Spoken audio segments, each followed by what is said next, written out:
안녕하세요. 네, 만나서 반갑습니다. 우리 양옆으로 앞뒤로 인사하시겠습니다. 안녕하세요. 안녕하세요.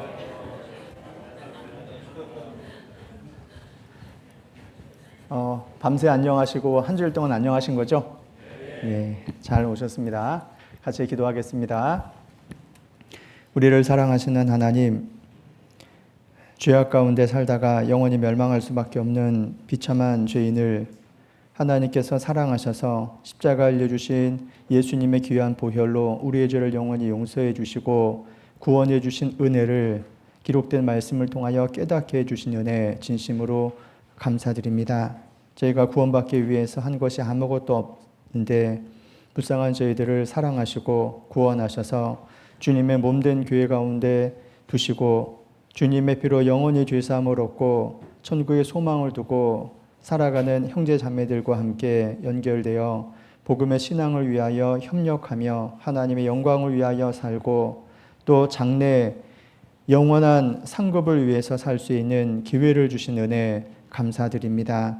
각 곳에 흩어져 살던 저희들을 한자리에 모아주시고 말씀 앞에 나오게 해주시고 말씀을 통하여 교훈해 주시고 위로해 주시고 힘과 지혜와 능력을 주시는 것을 감사드립니다. 오늘 또 마음을 내고 시간을 내어 이 자리에 참석하신 우리 형제 자매님들에게 하나님 필요한 말씀을 허락해 주시고 또 마땅히 어떻게 살아야 할지 교훈해 주시기를 기도합니다. 개인적으로 신앙생활 하는 동안에 여러 가지 어려움들이 있고 또 그런 일로 인해서 하나님 앞에 간절히 기도하고 있는 내용들이 있는 줄 압니다. 하나님, 그 기도에 응답해 주시고 또 응답을 통하여 힘을 얻고 기쁨 가운데 살아갈 수 있도록 도와주시고 혹 기도의 응답이 더디더라도 낙심하지 않고 끝까지 기도할 수 있는 믿음 허락해 주시기를 기도합니다. 더 열심을 품고 주님을 섬기고자 하는 마음을 갖게 해 주시고 주님의 일에 또 교회를 통하여 하시고자 하는 주님의 역사에 기꺼이 참여할 수 있도록 우리의 마음과 생각도 더욱 붙들어 주시기를 기도합니다. 마지막 때에 죄악이 충만한 이 세상에 살면서 거룩하게 구별되어 살아갈 수 있도록 도와주시고 혹 우리의 연약함과 무지함으로 인해서 하나님 뜻에 합당치 못한 곳에 혹 머물게 되더라도 저희를 건져주시고 다시 깨끗게 해주시고 교회 가운데에서 신앙생활을 할 수 있도록 인도해 주시기를 원합니다. 이 시간에 또 하나님의 역사가 수양관에서 진행이 되고 있습니다. 수양에 참여하신 모든 분들 하나님께서 붙들어 주시고 하나님의 말씀을 통하여 구원의 은혜를 깨달을 수 있도록 도와주시기를 기도합니다. 그 일을 위해서 수고하시는 우리 성도들의 마음과 또 기도와 봉사가 헛되지 않도록 역사해 주시기를 원하옵고 특별히 말씀을 증거하시는 우리 목사님들 또 전도사님들 함께해 주시고 역사해 주시기를 원합니다. 오늘 말씀의 시종도 주님께서 인도해 주시기를 원하오며 우리를 사랑하시는 예수님의 이름으로 기도드렸습니다. 아멘. 누가복음 2장 말씀 보시겠습니다. 누가복음 2장 8절부터 20절까지입니다. 누가복음 2장 8절부터 20절까지입니다. 그 지경의 목자들이 밖에서 밤에 자기 양떼를 지키더니 주의 사자가 곁에 서고 주의 영광이 저희를 두루 비침에 크게 무서워하는지라.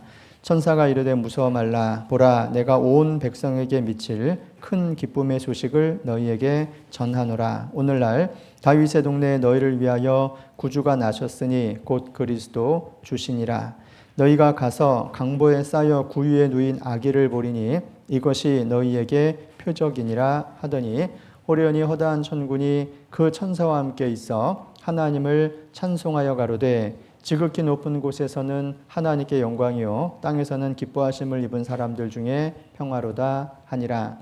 천사들이 떠나 하늘로 올라가니 목자가 서로 말하되 이제 베들레헴까지 가서 주께서 우리에게 알리신 바 이에 이루어진 일을 보자 하고 빨리 가서 마리아와 요셉과 구유에 누인 아기를 찾아서 보고 천사가 자기들에게 이 아기에 대하여 말한 것을 고하니 듣는 자가 다 목자의 말하는 일을 기이 여기되 마리아는 이 모든 말을 마음에 지키어 생각하니라.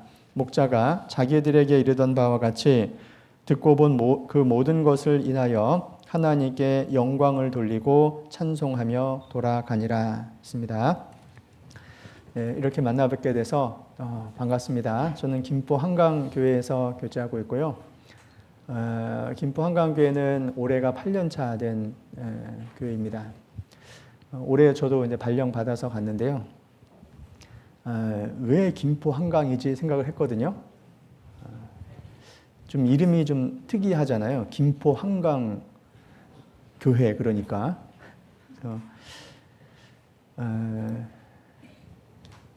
그 김포 안에 김포 한강 신도시가 있는데요. 그 김포 한강 신도시 안에 있기 때문에 김포 한강 교회로 이름을 지은 겁니다. 와, 김포 옆에 한강 옆에 있어서 그런가 그러신 분들도 있더라고요. 네, 그래서 저희 식구들 이제 나오는 그 성인들이 100명에서 110명 정도 사이 되고 학생들이 한 50명, 유초 중고 학생들이 한 50명 됩니다. 아무래도 이제 신도시이다 보니까 이렇게 아이들이 많이 이렇게 있습니다. 또 이곳에도 여기도 학생들 이렇게 앉아 있는 모습 보니까 참 보기에 좋아 보입니다.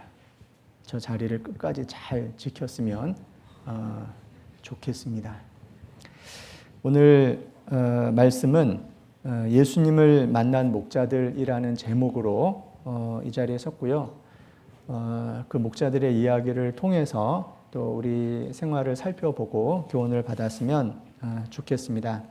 예수님 탄생하셨을 때 예수님을 이렇게 만난 사람들은 많이 있습니다. 오늘 이야기의 주인공인 밤에 밖에서 자기 양떼를 지키던 목자들도 있고 또 멀리 동방에서 온 바벨론에서 왔다고 이제 추정을 하는데 거기에서부터 먼 길을 온 동방 박사들도 예수님을 만났습니다. 그리고 예수님께서 결례할 날이 됐었을 때 레위기 12장에 보면 남자를 낳았을 때 7일 부정하고 33일 지나서 산혈이 깨끗해진 이후에 이제 번제와 속죄제를 위해서 염소와 비둘기를 이렇게 드리라고 되어 있습니다. 그런데 혹 이제 가난해서 어린 양을 살 그런 돈이 없으면 이제 비둘기 2마리를 번제와 속죄제로 드리라고 이야기를 했는데 그 결례를 행하기 위해서 예루살렘에 오셨을 때 이제 시므온과 안나를 만나게 돼요. 누가복음 2장엔 이제 동방 박사들은 나오지 않고 목자들하고 시므온과 여 선지자 안나가 이제 예수님을 만나는 모습이 나와 있습니다. 그러니까 목자들은 가난한 사람들이잖아요. 그리고 이제 인종으로 따지면 유대인입니다. 그리고 유대 지역이니까 이제 이스라엘 땅 안에 있는 거니까 가까운 지역이라고 볼 수 있는데 동방 박사들은 상대적으로 먼 곳에 있잖아요. 그리고 신분이 높은 사람들이었고 이방인인데 그 목자들이나 동방 박사들이 예수님 안에 이렇게 모인 것은 교회의 아름다운 모습이 되기도 하는 겁니다. 그래서 성경에는 가까이 있는 사람을 유대인으로 표현하고 멀리 있는 사람을 이방인으로 표현하며 그 먼데 있는 사람과 가까이 있는 사람이 하나가 됐다. 한 교회가 됐다고 이야기를 하는 겁니다. 우리 여기 실로 표시를 해두시고 에베소서 2장을 한번 보시겠습니다.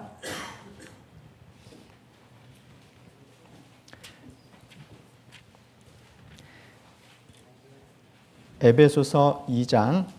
에베소서 2장은 허물과 죄로 죽었던 우리가 하나님의 은혜로 살아난 이야기를 하고 있고요. 그 다음에 한 교회 안에 있게 됐는데 이방인과 유대인을 구별하는 여러 가지 내용들이 11절부터 나오게 됩니다. 11절부터 쭉 읽어볼게요. 그러므로 생각하라. 너희는 그때에, 너희라는 것은 에베소 성도들을 말하는 것이고 이방인들을 말하는 거죠. 너희는 그때 육체로 이방인이요 손으로 육체에 행한 할례당이라 칭하는 자들에게 무할례당이라 칭함을 받은 자들이라. 그때 너희는 그리스도 밖에 있었고 이스라엘 나라 밖의 사람이라. 약속의 언약들에 대하여 외인이요 세상에서 소망이 없고 하나님도 없는 자이더니 이제는 전에 멀리 있던 너희가 그리스도 예수 안에서 그리스도의 피로 가까워졌느니라. 그는 우리의 화평이신지라. 둘로 하나를 만드사 중간에 막힌 담을 허시고 원수된 것 곧 의문에 속한 계명의 율법을 자기 육체로 폐하셨으니 이는 이 둘로 유대인과 이방인이죠. 자기의 안에서 한 세 사람을 입어 화평하게 하시고 또 십자가로 이 둘을 유대인과 이방인을 한 몸으로 하나님과 화목하게 하려 하심이라. 원수된 것을 십자가로 소멸하시고 17절 같이 있습니다. 또 오셔서 먼 데 있는 너희에게 평안을 전하고 가까운 데 있는 자들에게 평안을 전하셨으니 18절 같이 있습니다. 이는 저로 말미암아 우리 둘이 한 성령 안에서 아버지께 나아감을 얻게 하려 하심이라.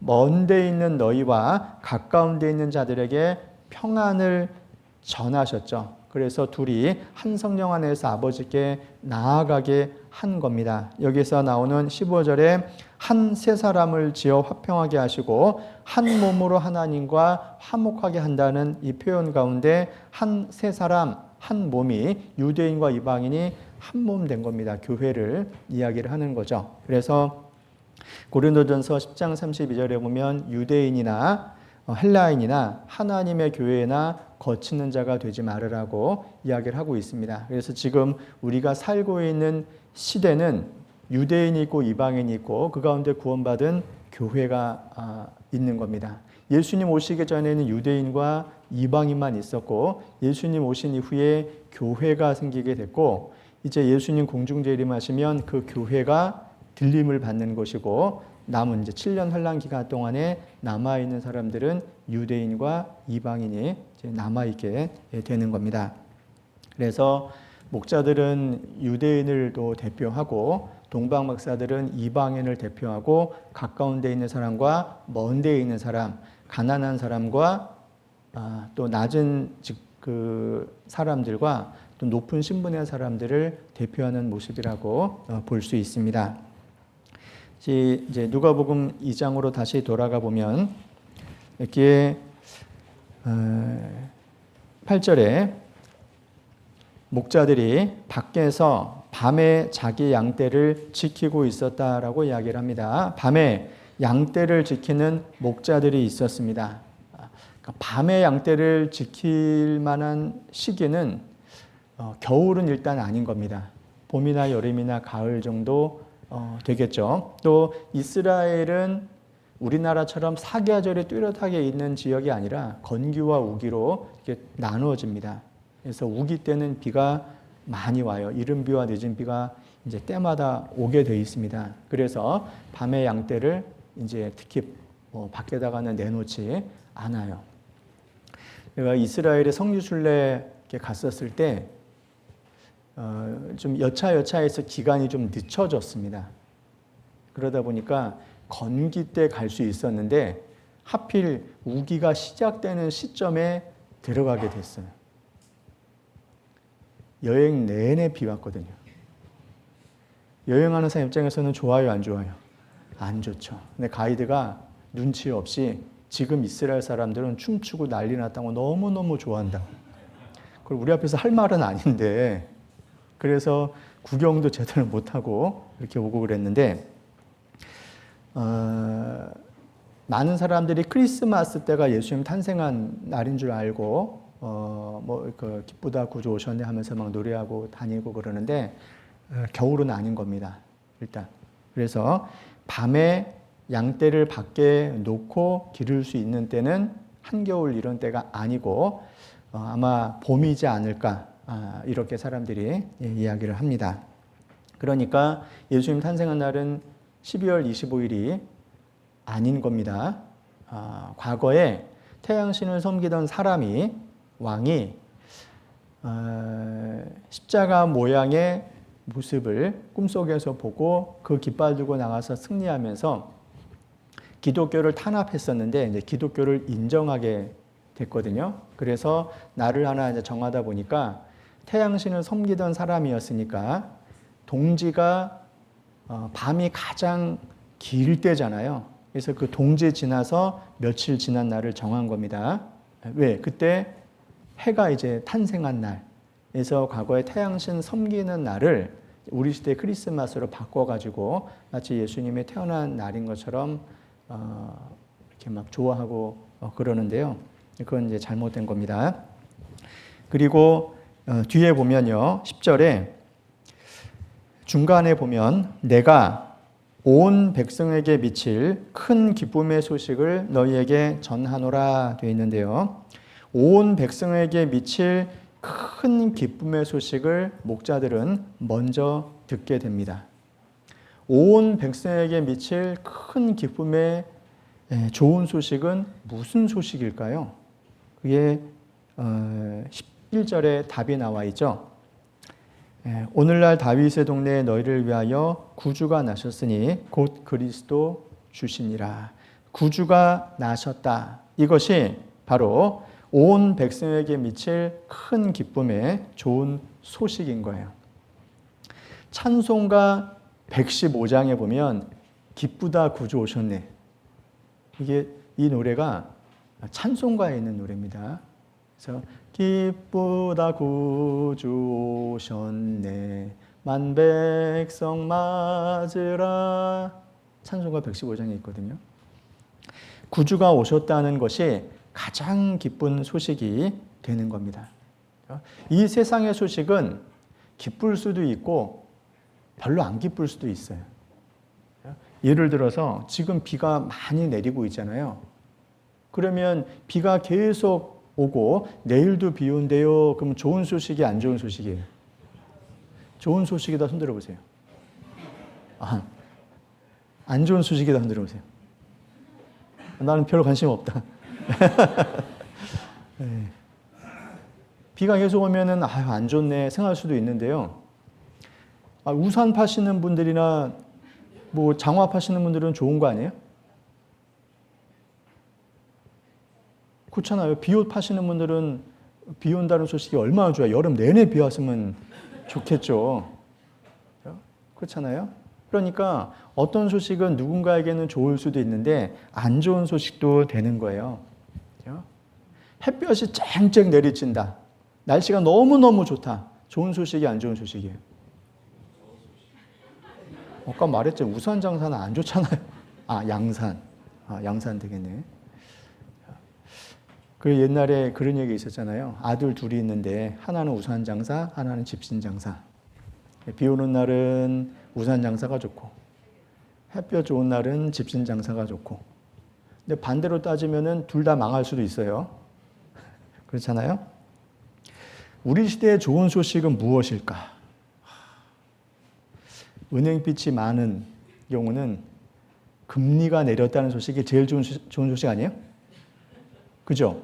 금리가 내렸다. 이게 별로 금리에 상관이 없으세요? 저희는 많은 그 은행 빚이 있어가지고 금리가 내려가면 너무 좋은 소식이에요. 신도시 아파트들이 깨끗하고 좋잖아요. 신도시 아파트들이 뭐 굉장히 높기도 하고 새로 지었으니까 참 좋아요. 그래서 이쪽에 사시는 분들은 참 경제적인 형편이 좋은가 보다 그렇게 생각했거든요. 가서 물어보니까 다 은행 거예요 그러더라고요. 다 은행 거예요. 보기만 좋지 살기가 참 힘들어요. 그러면 금리 내려갔다 그럼 좋아요 안 좋아요? 돈 많으시네. 돈 많으셔. 좋아요. 그런데 금리가 내려가면 돈 빌린 사람은 좋은데 돈 빌려준 사람은 별로 안 좋잖아요. 그렇죠? 이 세상의 소식은 좋은 소식도 있고 뭐 안 좋은 소식도 있고 그런 것 같습니다. 그런데 구주가 나셨다는 소식은 모든 사람이 다 좋아할 소식인 거예요. 몰라서 그런 거지. 몰라서. 그래서 시편 49장 1절 2절에 이제 고라 자손의 시 하면서 나온 부분이 만민들아 이를 들으라. 세상의 거민들아 귀를 기울이라. 만민과 세상의 거민들이 귀를 이렇게 기울이고 들어야 돼요. 귀천 빈부를 물러나고 다 들을지어다. 무슨 소식입니까? 기쁜 소식이죠. 그래서 시편 50장 1절에는 해 돋는 데서부터 해 지는 데까지 세상을 부르셨도다. 세상은 해 돋는 데서부터 해 지는 데까지가 세상이잖아요. 세상을 부르셨어요. 구세주가 부르는 겁니다. 하나님이 부르시는 거예요. 좋은 소식을 온 백성이, 이 세상에 있는 모든 백성이 들어야 하는 정말 큰 기쁜 소식이 있는데 그건 세상에 다 들어야 돼요. 귀천 빈부를 물러나고 다 들어야 되는 좋은 소식인 거죠. 그래서 그 소식을 이 목자들은 먼저 듣게 된 거예요. 복받은 사람 맞죠? 먼저 들었으니까 그 소식을 여러분 생각해 보세요. 이 지구상에 80억 이상의 사람이 있는데 내가 어떤 소식을 제일 먼저 알고 있다. 대단한 거 아니에요? 놀라운 은혜잖아요. 기쁜 소식을 알게 된 겁니다. 그런데 생각을 해봐요. 왜 목자들에게 하필 왜 목자들에게 천사들이 나타나서 온 백성에게 미칠 큰 기쁨의 소식을 먼저 알려줬을까라는 거죠. 하나님은 아무한테나 소식을 알려주지 않아요. 하나님은 그 소식에 반응할 수 있는 사람, 관심 있는 사람에게 알려주시는 거예요. 그러므로 밤에 자기 양떼를 지키던 이 목자들은 구주, 그리스도 주에 관심이 있는 사람이었다는 것을 알 수 있는 겁니다. 만약에 그런 것에 전혀 관심이 없는 사람이라면 천사들이 나타나지도 않을 거예요. 누가복음 16장에 보면 한 부자가 있어요. 그 부자는 자색 옷과 고운 베옷을 입고 날마다 호화로이 연락, 잔치를 하거든요. 그런 사람에게 이런 기쁜 소식을 알려주면 그 부자가 반응할까요? 반응 안 할 겁니다. 내가 매일매일 잔치하고 즐겁게 살기 바쁜데, 놀기 바쁜데 그런 소식이 들리지가 않죠. 관심도 없고. 과거에 이사야 시대에는 사람들이 가옥에 가옥을 연하며 전토에 전토를 연해서, 즉 집 늘리고 땅 늘려서 거기에 소망 두고 사는 사람들이 있었습니다. 또 아침에 일찍 일어나고 늦게 밤이 깊도록 술만 마시면서 포도주에 취해 있는 사람들이 있었어요. 이런 사람들은 여호와 일에 관심이 없는 겁니다. 하나님의 행하신 일에 생각이 없는 거예요. 그런 사람들한테는 나타나지를 않는 거죠. 성경에 관심이라는 단어가 단어로 찾아보면 딱 한 번 나오는데 그게 이사야서 5장에 나오는 거거든요.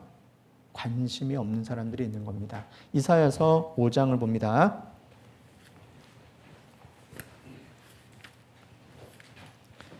이사야서 5장 12절.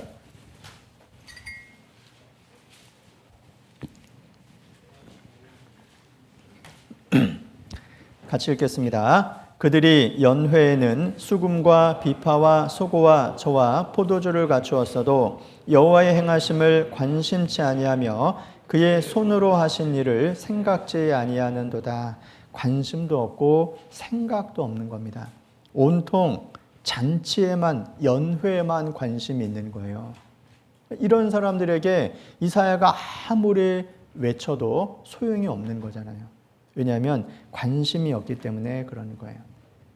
그러면 밤에 양떼를 지키는 목자들은 왜 관심을 갖게 됐을까 생각을 해볼 수 있잖아요. 왜? 아마도 육신적으로 고달픈 삶을 계속 살았기 때문에 마음이 더 가난해진 것 같아요. 그러니까 이런 어려운 세상에 살면서, 힘든 세상에 살면서 심령이 가난하고 구약에 기록된 메시아에 대해서 관심을 가질 수밖에 없는 거예요. 우리가 수고를 많이 하면 마음이 낮아지는 경우가 있어요. 시편도 그 이야기를 하는 겁니다. 시편 107장입니다.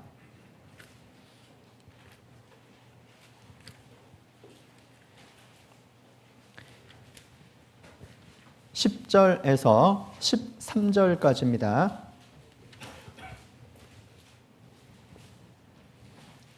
사람이 흑암과 사망의 그늘에 앉으며 곤고와 쇠사슬에 매임은 하나님의 말씀을 거역하며 지존자의 뜻을 멸시함이라. 보세요. 하나님의 말씀을 거역하고 지존자의 뜻을 멸시하니까 인생이 흑암이고 사망이고 곤고와 쇠사슬에 매이는 인생이 되는 겁니다. 많이 수고하는 인생이 되는 거예요. 그러면 그 수고를 통해서 하나님은 마음을 낮추시기를 원하는 거거든요. 12절입니다. 그러므로 수고로 저희 마음을 낮추셨으니 저희가 엎드러져도 돕는 자가 없었도다. 이에 저희가 그 근심 중에 여호와께 부르짖음에 그 고통에서 구원하시되. 보면 수고로 저희 마음을 낮추셨다. 근심이 있으니까 여호와께 부르짖었다 이렇게 말하잖아요. 만약에 수고로운 인생이 아니라면 마음이 낮아지지도 않고 하나님을 굳이 생각할 필요도 없는 겁니다. 이 땅이 너무 좋으면 굳이 하늘에 소망 두고 살 이유가 없잖아요. 그렇죠? 여러분, 집안이 시원하면 한여름에 굳이 밖에 나가요, 안 나가요?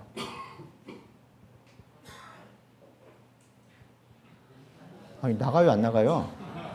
안 나가죠. 왜 나가요? 나가서 개고생을 해요. 그냥 집에 가만히 있지. 여름에, 요즘은 잘 모르겠는데 저 어렸을 때는요, 집에 에어컨이라는 게 어디 있습니까? 그냥 선풍기 하나 있는데 덥잖아요. 굉장히 덥거든요. 그러면 밖에 나가면 시원한 곳을 찾아가게 돼 있어요. 그 제일 많이 간 곳이 은행이에요. 은행. 뭐 예금하러 간 게 아니고 시원해서. 그때는 은행이 뭐 이렇게 100원짜리 들고 가도 은행에서 환영해 줬거든요. 은행이 그렇게 좋았어요. 시원해서. 그러니까 사람이 고생하면 고생 안 하는 걸 꿈꾸게 되거든요. 보세요. 식량이 떨어지니까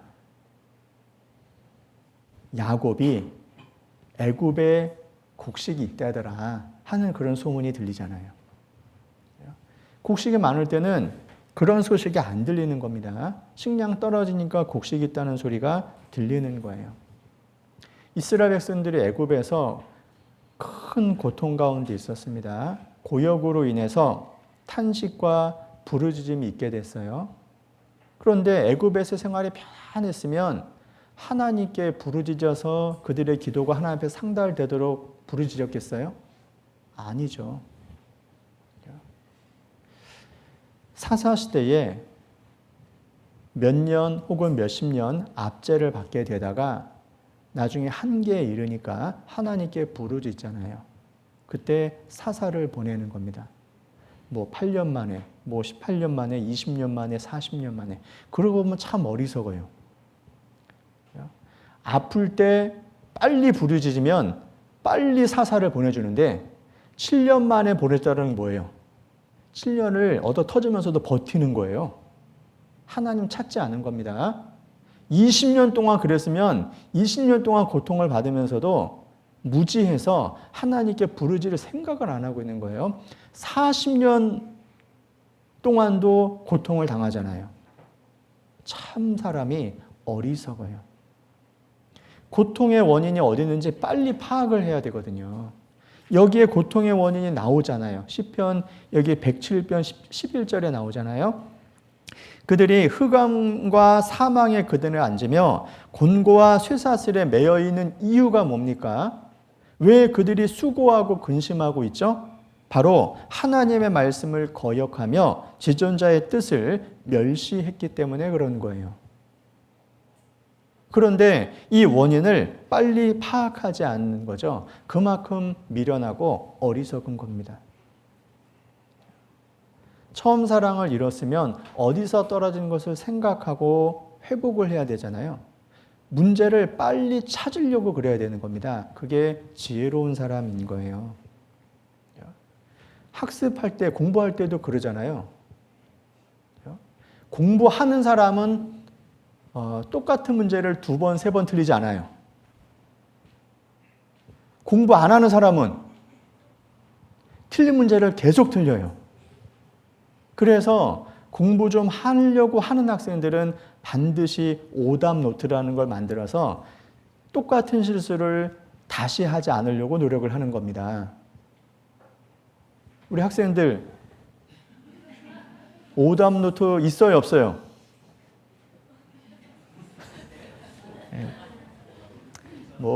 원래 잘해도 올백은 아니잖아. 그래서 공부를 잘하는 학생보다도 하려고 하는 학생은 반복된 실수를 안 하려고 하는 거예요. 그게 지혜로운 거거든요. 그런데 신앙생활도 지혜롭게 하는 사람은 반복된 실수를 하지 않으려고 노력을 하는 겁니다. 그런데 지혜롭지 못하고 어리석으면 똑같은 일에 계속 넘어지는 거예요. 예를 들어서 사람 때문에 속상한 분은 계속 사람 때문에 속상해. 그걸 극복을 하고 넘어가야 되는데 계속 그 문제 때문에 걸려 넘어오고 거기 또 넘어지고 그러는 거예요. 그거는 지혜롭지 못하는 거잖아요. 자기 신앙의 오답 노트를 만들어 가지고 내가 왜 넘어졌지? 혹은 왜 징계를 받았지? 이런 것들을 한번 생각을 해보는 겁니다. 그래야지 내가 성장할 수 있는 기회가 되고 성숙할 수 있는 기회도 되잖아요. 이스라엘 백성들은 참 어리석은 거예요. 빨리 하나님께 부르짖어야 되는데 다른 수단 방법을 찾다가 이것저것 다 막히니까 마지막에 하나님 찾는 거거든요. 우리는 건강을 잃으면 좋은 약과 의사를 본능적으로 찾아요. 맞죠? 제가 대전에 있을 때 갑자기 아픈 경우가 생겼어요. 갑자기 아팠는데 왜 어떻게 아팠는지를 모르겠어요. 허리 한번 아프고 목이 한번 아팠는데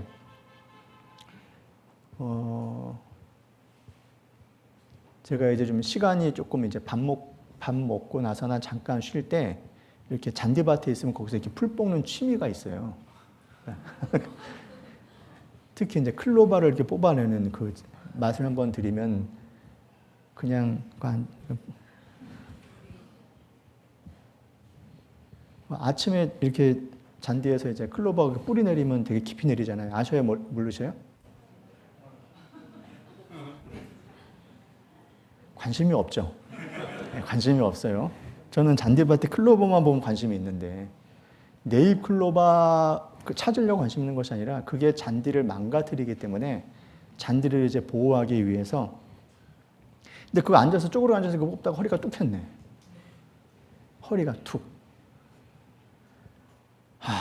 일어나지도 못하겠는 거예요. 조금 있으면 점심시간이라고 저를 전도인들이 찾을 건데 밖에서 잔디밭에 쪼그려 앉아있고 꼼짝 못하고 있으니까 뭐 하다가 그렇게 됐어요? 그러면 제가 풀 뽑다가 이러면 이상하잖아요, 좀. 그 나중에 겨우 어떻게든 이렇게 세워가지고 식사했는데 그거를 고치려고 이렇게 형제자매한테 수소문을 냈더니 어느 병원이 좋아요, 어느 병원이 좋아요, 어느 침이 좋아요 계속 얘기를 하더라고요. 그래서 대전에 여러 곳을 침 맞으러 돌아다녔거든요. 제가 원래 침을 안 맞는 사람이에요. 침을. 그런데 아프니까 침을 맞으러 가요. 그리고 대전에서 저한테 맞는 침이 없어가지고 어떻게 하다가 대전에서 청주까지 차로 1시간을 가야 됩니다. 거기까지 침 맞으러 갔어요. 많이 갈 때는 일주일에 2번씩, 그 다음에 일주일에 1번씩, 2년을 그렇게 했어요.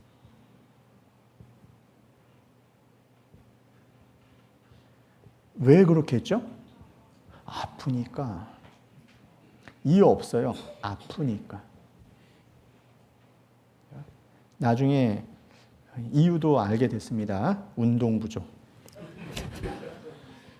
가지고 운동 열심히 했습니다. 그리고 그 시기에 또 이제 목이 이렇게 갑자기 뚝 해가지고 아침에 못 일어났어요. 이거 아셔요?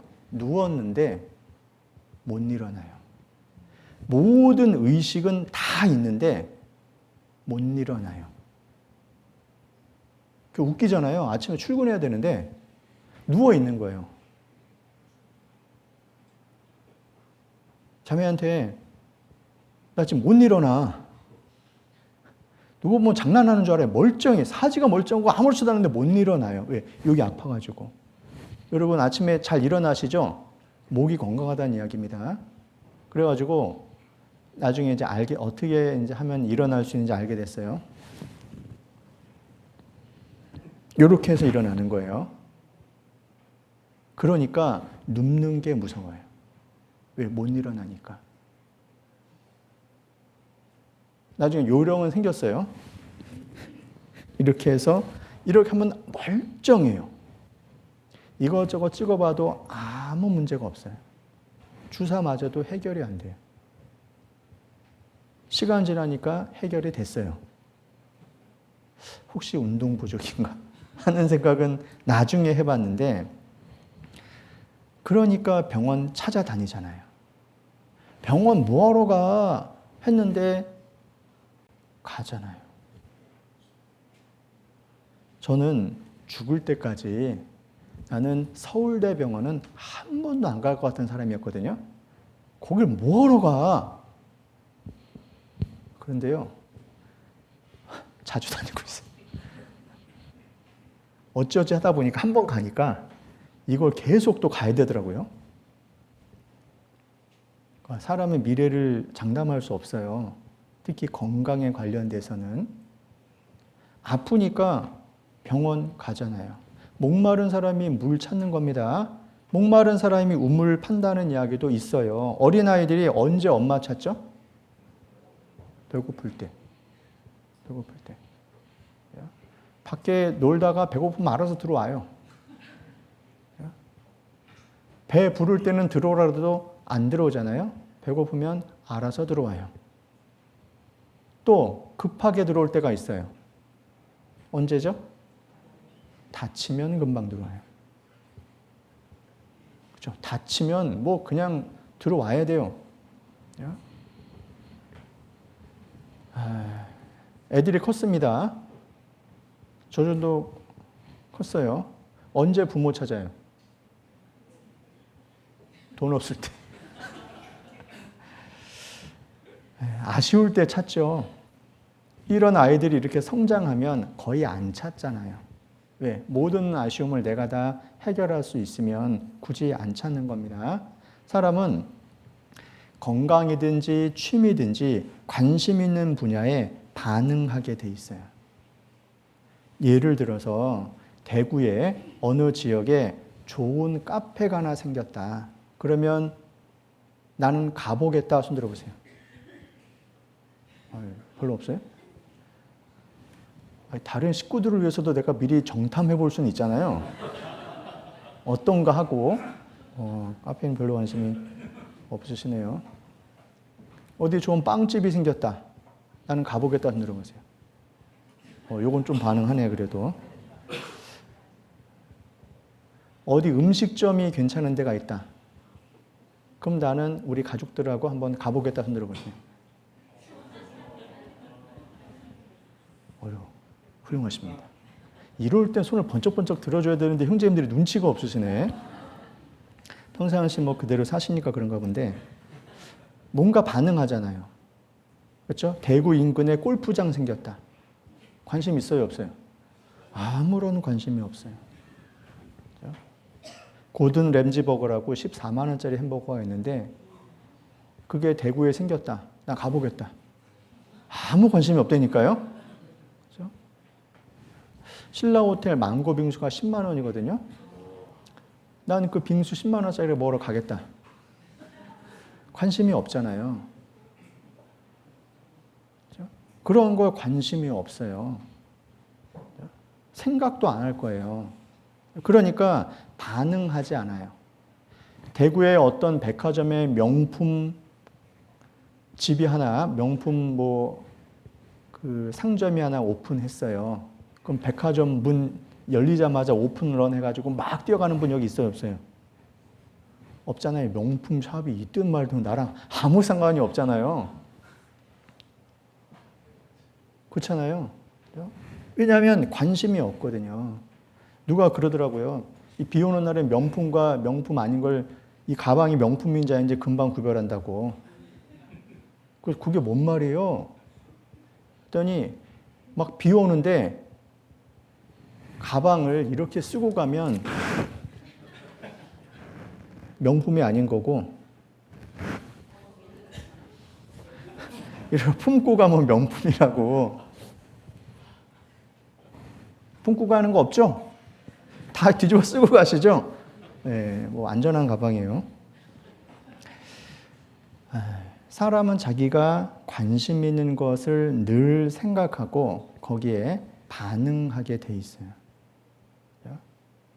그러면 목자들은 구주에 관심이 있었기 때문에 천사의 이야기에 반응을 하는 거예요. 그리고 하나님은 인생들이 하나님에 대해서 관심이 없으니까 수고로 마음을 낮추는 거예요. 주께서 인생으로 고생하며 근심하게 하심이 본심이 아니시로다. 고생과 근심을 하나님이 일부러 막 고생시키려고 그렇게 하려고 막 정말 악한 마음으로 일부러 그렇게 하는 게 아니라는 거죠. 고생하며 근심하는 건 하나님의 본심이 아닌 거예요. 그걸 통해서 마음을 낮추고 하나님께 부르짖도록 하기 위한 거예요. 그래서 여기 시편 107편에도 12절에 수고로 마음을 낮추는 것이고 13절에 근심 중에 여호와께 부르짖잖아요. 수고하고 근심이 있으니까 하나님을 찾는 거예요. 그래서 나중에 내가 하나님을 딱 찾게 됐을 때, 하나님을 바라보게 될 때 하나님은 늘 나를 보고 있었다는 것을 알게 되는 거예요. 세상에 이런 이야기가 있습니다. 만일 당신이 다른 사람의 눈을 2초 이상 쳐다본다면 그것은 당신이 그에게 관심을 가지고 있다는 것을 의미하는 것이다. 보통 이렇게 생각해보세요. 2초거든요. 2초를 쳐다보고 있다는 것은 관심이 있다는 거예요. 그런데 하나님은 이렇게 말씀하시는 겁니다. 욥의 표현을 통해서 주께서 내게서 눈을 돌이키지 아니하시며 나의 침 삼킬 동안도 나를 놓지 아니하시기를 어느 때까지 하시리이까. 하나님이 잠깐 눈 돌리면 욥이 죽는 거예요. 침 삼킬 동안 잠깐 놔두면 욥은 죽는 겁니다. 그러니까 욥이 내가 바다니까 내가 용이니까 난 그렇게 강하지 않은데 나에게 왜 이렇게 큰 고통을 주십니까? 이렇게 오랜 기간 동안 나를 힘들게 하십니까? 하고 고통의 최고조에 달았을 때 욥이 알고 있는 거죠. 주께서 내게서 눈을 돌이키지 않고 계시다는 것. 계속 2초가 아니라 나를 계속 쳐다보고 있는 거예요.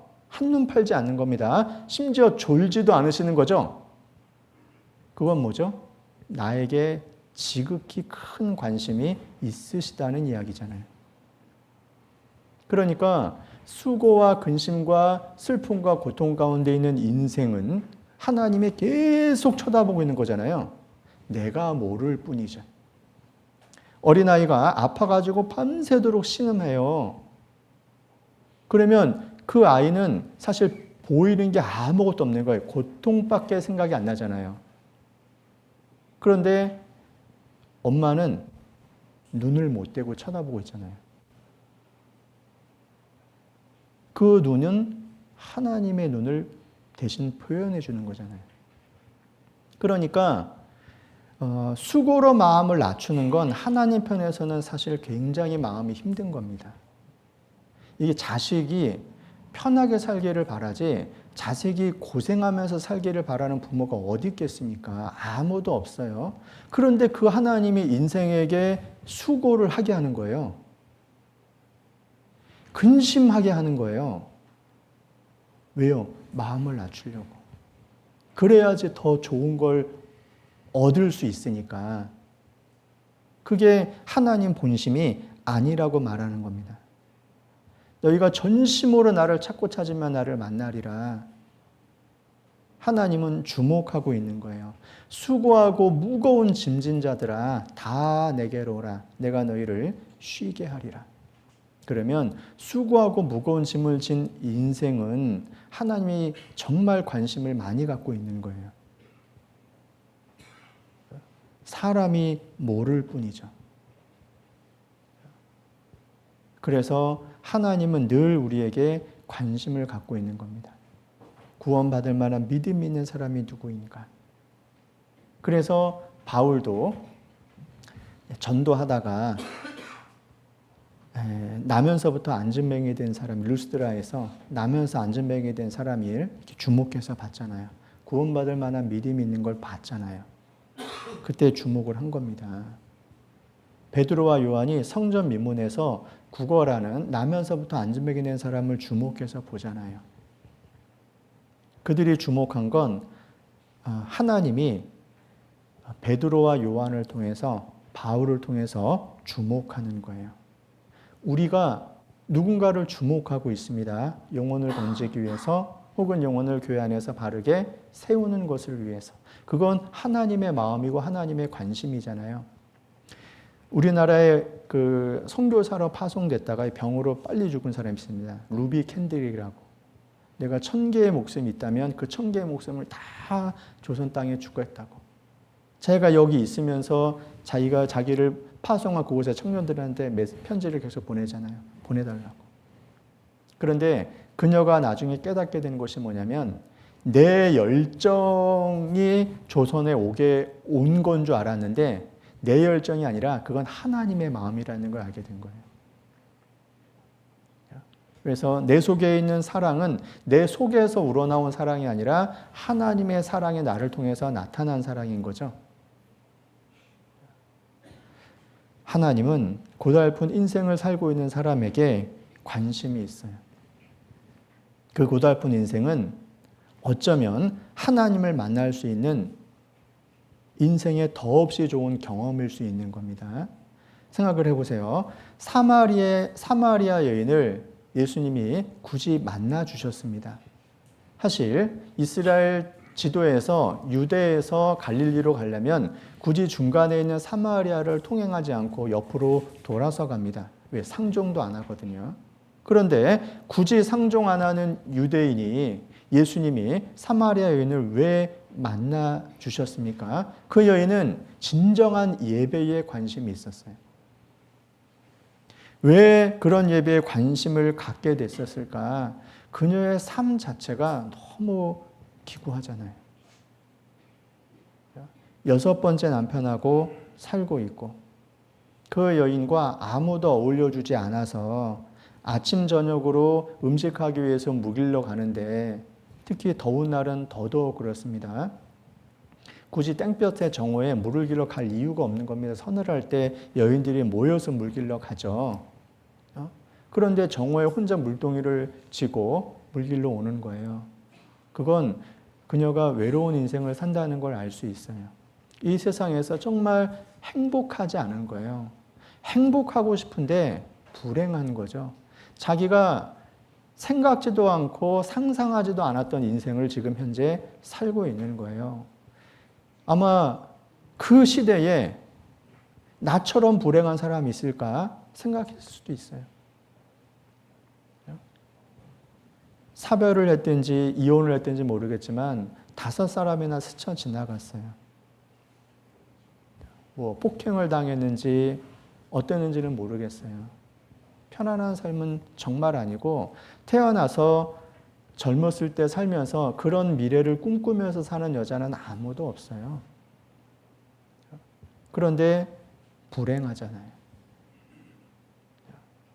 그런 불행한 삶이 이 땅에서 하늘을 바라보게 하는 거예요. 진정한 예배에 관심을 갖게 되는 거예요. 그러니까 겉으로 보면 이 여인의 어떤 풍겨지는 인상이나 느낌은 분명히 방정하지 못한 혹은 천박한 혹은 손가락질 받는 모습이었을지 모르겠지만 그 마음은 하나님을 향해 있는 마음이었던 거예요. 그래서 하나님을 찾는 마음, 진정한 예배, 하나님을 섬기고자 하는 마음이 하나님의 눈하고 탁 마주치는 겁니다. 만나는 거예요. 그래서 예수님이 가서 확인을 하는 거죠. 그래서 유대인으로 알고 있다가 선생님으로 알다가 나중에 구세주로 알게 되잖아요. 내가 만났다라고 이야기를 하는 겁니다. 요한복음 4장입니다.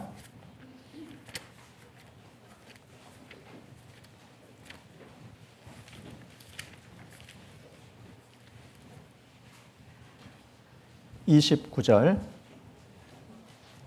나의 행한 모든 일을 내게 말한 사람을 와 보라. 이는 그리스도가 아니냐. 그리스도를 만난 겁니다.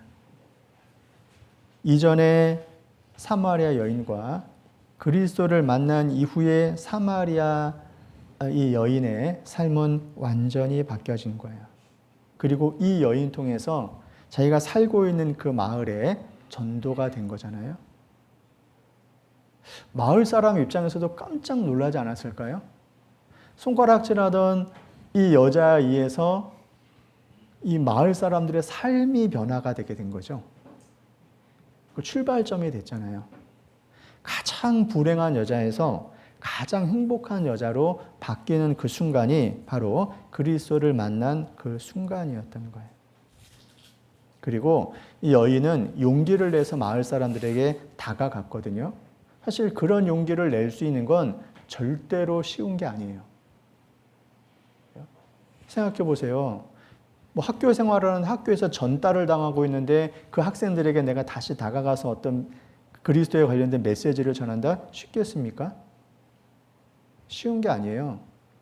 어울려주지도 않는 외로운 인생을 살고 있는 여인의 이야기를 듣고 오는 건 쉬운 게 아니잖아요. 그런데 이 여인은 용기를 낸 겁니다. 그 동네에 가서 전한 거예요. 왜냐하면 이 소식은 나만 혼자 알고 있기에는 너무나 큰 소식이고 또 사마리아 여인이지만 다른 마을 사람들도 사마리아 사람들이고 그 사마리아 사람들은 유대인들로부터 멸시와 천대를 받고 있는 사람들이잖아요. 그러니까 내가 처지가 좀 심하긴 하지만 나와 비슷한 인생을 살고 있는 사마리아 사람들인 겁니다. 태생 자체로 인해서 내가 손가락질 받는 대상이 된다는 건 얼마나 비극이에요. 그건 사마리아인으로 나는 건 내가 선택한 게 아니잖아요. 내가 원하는 것도 아니잖아요. 누가 유대인, 그때 당시로 보면 유대인으로 태어나고 싶지 누가 사마리아에서 태어나고 싶겠습니까? 내가 원한 게 아니거든요. 정말 애매한 고난을 당한 사람들이라면 그런 사람들인 겁니다. 우리 시대에 인종차별 당하는 것처럼 서러운 이야기죠.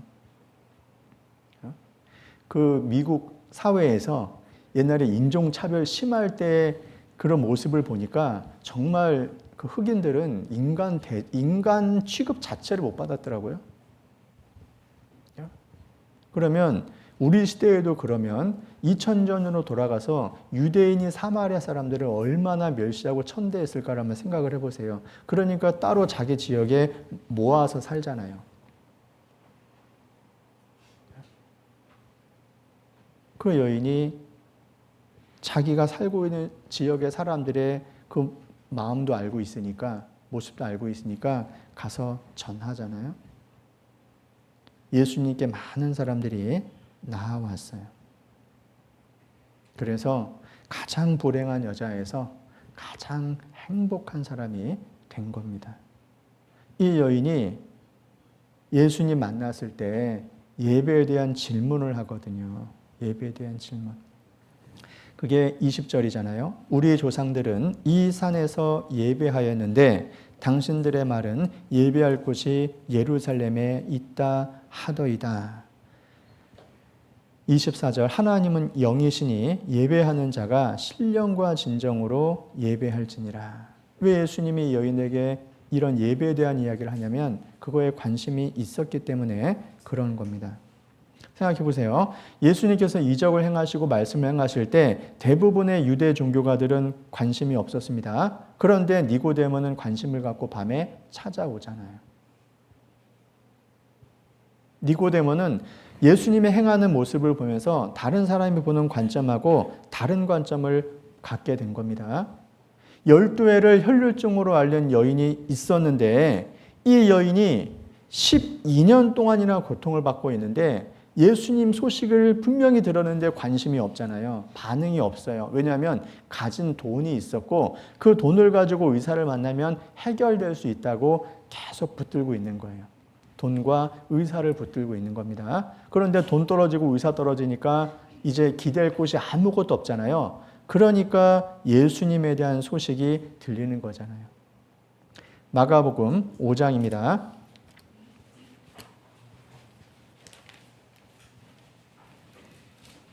25절 25절부터 28절까지입니다.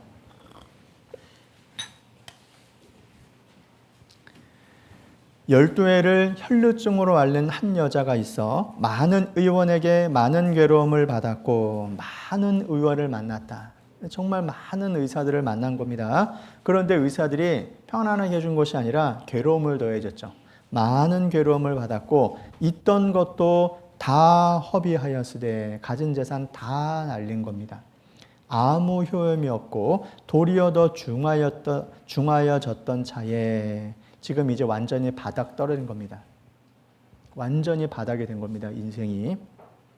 27절 예수의 소문을 듣고 무리 가운데 섞여 뒤로 와서 그의 옷에 손을 대니 이는 내가 그의 옷에만 손을 대어도 구원을 얻으리라 하밀러라. 여기 예수의 소문을 듣고 돼 있잖아요. 그럼 이전에 예수님 활동 안 하셨냐고. 있었잖아요. 기적이 여기저기서 행해졌을 때 이 여인도 알고 있었잖아요. 그런데 반응하지 않는 겁니다. 왜냐하면 자기가 기댈 많은 의원들이 있고 그 의원들을 부를 만한 돈이 있었거든요. 안 찾는 겁니다. 그런데 이제 다 떨어지니까 찾게 되잖아요. 이 사건은 예수님이 회당장 야이로의 12살 먹은 외동딸이 병으로 죽어가고 있을 때 그 야이로의 딸을 고치러 가다가 중간에 벌어진 일이거든요. 그렇다면 회당장 야이로도 회당장이니까 나름대로 위치도 있고 재산도 있을 겁니다.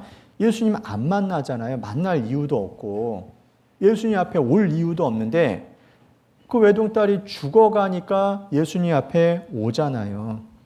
보세요. 22절입니다. 회당장 중 하나인 야이로라 하는 이가 와서 예수를 보고 발 아래 엎드려 많이 간구하여 가로되 내 어린 딸이 죽게 되었사오니 오셔서 그 위에 손을 얹으사 그로 구원을 얻어 살게 하소서. 내 어린 딸이 죽어가고 있습니다. 그러니까 살려주십시오. 보세요. 어린 딸이 죽어가는 상황이 아니라면 회당장 야이로가 예수님 앞에 올 이유가 없습니다. 그렇잖아요. 누가복음 16장에 15장에 탕자의 이야기가 나오는데 돈 있으면 아버지 그게 왜 돌아옵니까? 안 돌아오지. 다 허비하고 나니까 돌아오잖아요. 그때 아버지 생각이 나는 거잖아요. 아, 그때는 종들도 배부르게 잘 먹고 잘 사는데 나는 여기서 죽는구나. 내가 뭔가 기댈 수 있는 상황들이 다 무너지니까 하나님을 바라보잖아요. 농부들이 농사 짓는데 수단 방법 다 취해가지고 농사 잘 지으려고 하는데 안 돼. 비가 안 오면 소용이 없거든요. 하늘 쳐다보는 겁니다. 하늘에서 비를 내려주지 않으면 농사할 수 없거든요. 하나님은 인생에게 관심을 갖고 있고 그 인생이 하나님을 향하고 있는지 찾고 있는 거예요. 우리는 어디에 관심이 있습니까? 우리의 관심. 우리는 하나님의 말씀과 성도들이 모여 있는 이 교제, 이 모임에 관심을 가져야 돼요. 그래서 말씀 있는 곳에 내가 계속 가야 되겠다. 교제가 있는 곳에 가야 되겠다 하는 마음을 가져야 됩니다. 그리고 일상에서 누리는 하나님의 은혜가 있어요. 보호가 있고 은혜가 있는데 이건 계속 생각을 해야 돼요. 범사에 하나님을 인정하면 범사에 감사할 수밖에 없어요. 그렇잖아요? 은혜 위에 은혜를 얻는데 우리가 일상에서 하나님이 얼마나 많은 관심을 받고 있고 하나님이 나를 보호하시고 또 교훈하시는지 한번 생각을 해보세요. 어떤 유명한 사람이 한 말인데요. 이 지상에 흥미 없는 것은 없다. 다만 관심을 갖지 않는 사람이 있을 뿐이다. 그래서 밖에 나가서 꽃 한 송이 보면 이 얼마나 대단한 흥미의 대상입니까? 근데 사람은 관심이 없잖아요. 저는 화초에 관심이 많아가지고 여기 오자마자 5층 딱 가니까 화초 받기 전에 안 들어와. 그 화초. 딱 봐도 야, 이건 누군가가 대단한 관심을 갖고 있구나, 이걸 대충 해서는 그렇게 할 수가 없는데, 상태가 이 대단한 애정을 갖고 있구나, 그거를 딱 봐도 알겠거든요. 왜냐하면 제 집무실 있는 거하고 너무 비교되잖아요. 저 집무실 이게 에덴 동산처럼 만들어 놓고 살고 싶은데, 안 돼요, 그게. 화초 제대로 하나 자라는 것도 쉽지 않고요. 그 키우기 쉽다는 다육이조차도, 다육식물도 사실 쉬운 게 아니에요. 그런데, 야, 이거 정말 관심을 누군가가 쓰시고 있구나. 다른 사람은 관심 있어요, 없어요? 아유, 그 길 가는데 뭐 자꾸 걸적거려, 뭐 이런. 아유, 좀 치우지. 뭐 이럴 수도 있죠. 그렇잖아요? 그런데 누군가는 관심이 있는 겁니다. 그러니까 생각해 보면은 이 땅에서 흥미 없는 건 없어요. 다만 사람이 관심을 안 갖기 때문에 그런 거죠. 그걸 우리가 받은 은혜와 하나님의 보호로 연결해서 생각해 보면은 우리는 정말 모든 시간 속에서 하나님의 보호가 있어요. 보호. 그리고 은혜가 있어요. 제가 어제 그 집에서 있는 데서 여기까지 오는데 안전하게 왔잖아요. 그 비를 다 뚫고 왔잖아요. 제 옆으로 차가 수백 대 지나갔어요. 안전했거든요. 맞잖아요. 저절로요? 운전 잘해서? 아니에요. 그냥 하나님 보호해 주셨어요. 적어도 설교까지는 하라고. 여러분 생각해 보세요. 아침에 일어나는 건 기적이잖아요. 밤새 안녕하셨습니까? 안녕하신 게 기적이라니까요. 뇌경색, 심근경색 안 걸리는 게 그걸로 돌연사 많이 하는데 기적 아닙니까? 그거를 생각을 해보면 평상시에 그런 생각을 계속 하면서 살면요. 하나님을 떠날 수가 없어요. 얼마나 하나님에 대해서 무관심하게 살았으면 떠나겠냐고요. 교회를 떠나는 분들 있잖아요. 뭐가 안 맞았는데 뭐. 그거는 평상시 하나님에 대해서 정말 생각 안 하고 살기 때문에 그런 거예요. 하루에 한 가지, 두 가지만이라도 생각을 해보세요. 내가 하나님의 어떤 은혜와 보호를 받고 살아가는지. 그러면 떠날 수가 없는 거예요.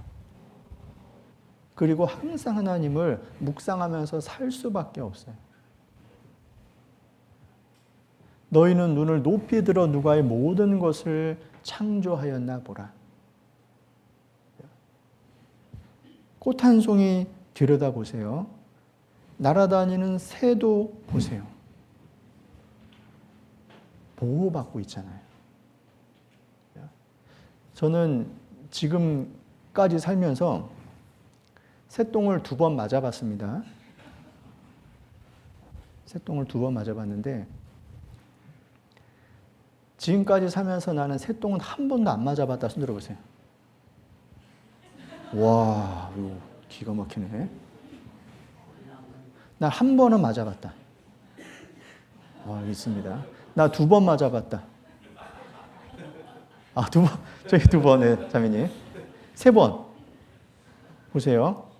요즘은 새가 그렇게 많이 안 보이는데 저 어렸을 때는 새 진짜 많았거든요.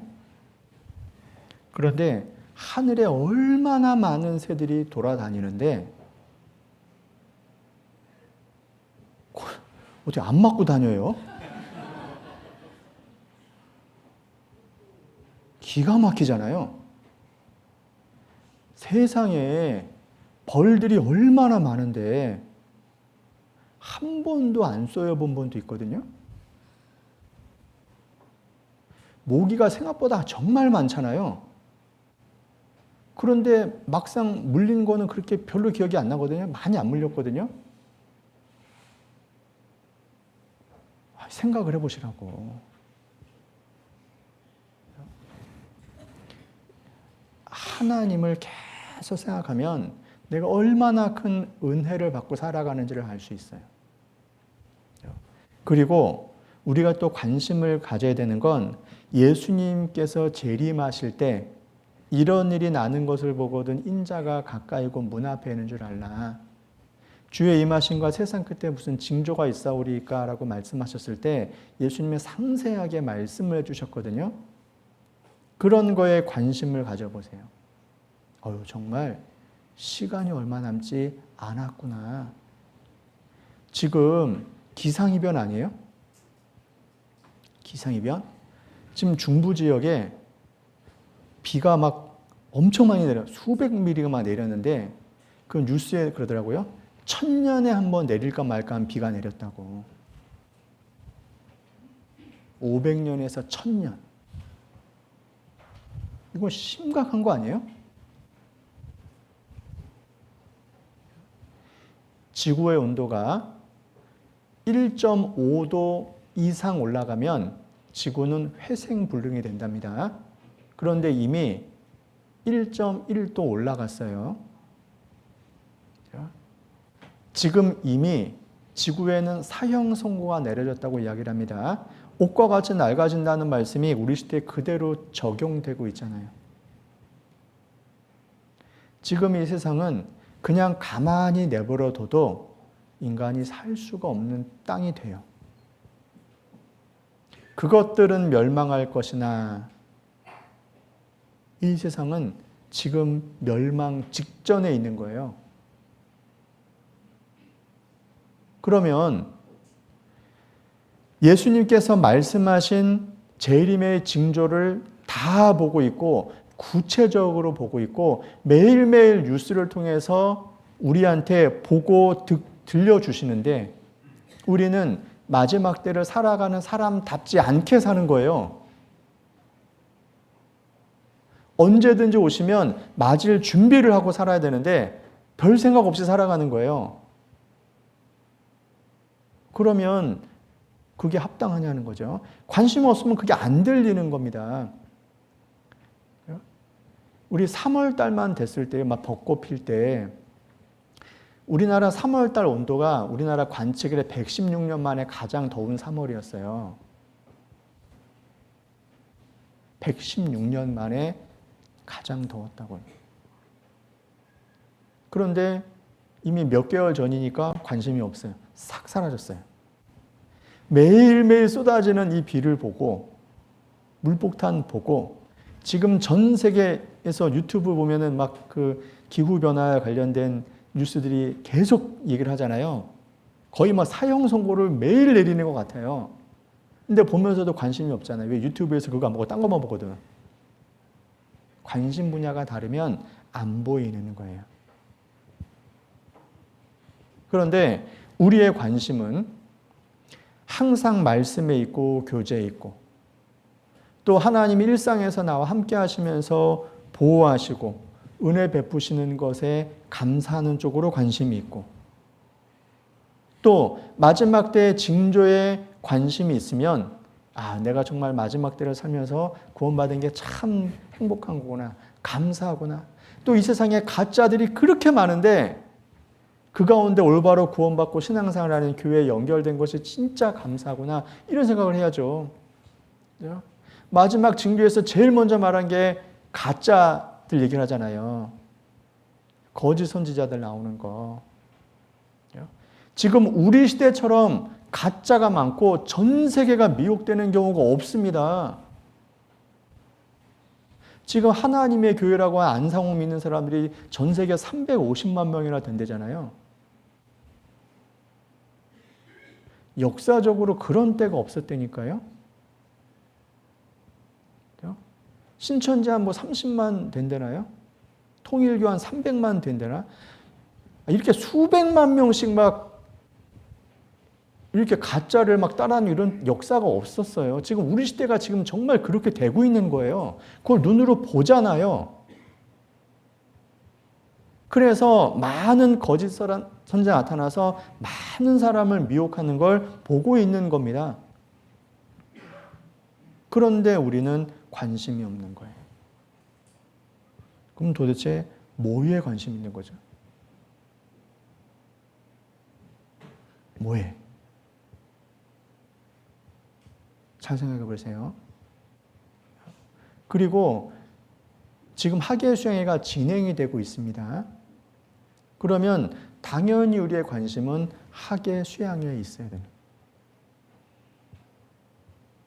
여기 대구광복교회는 4차에 가시죠.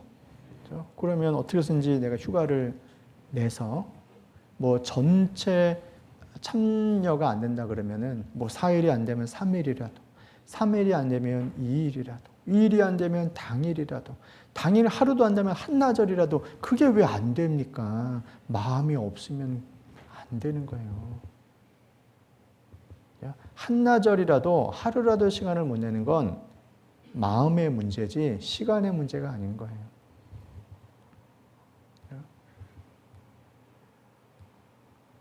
여러분, 중요한 일에 우선순위를 두면 사람은 반응하게 돼 있습니다. 여기 지금 이 시간에 설교 듣는 게 가장 중요하죠? 그죠? 5층에서 내 애가 다쳤다는 소리 들어보세요. 내 애가 5층에서 놀다가 다쳤대요. 그러면 설교 계속 들어요?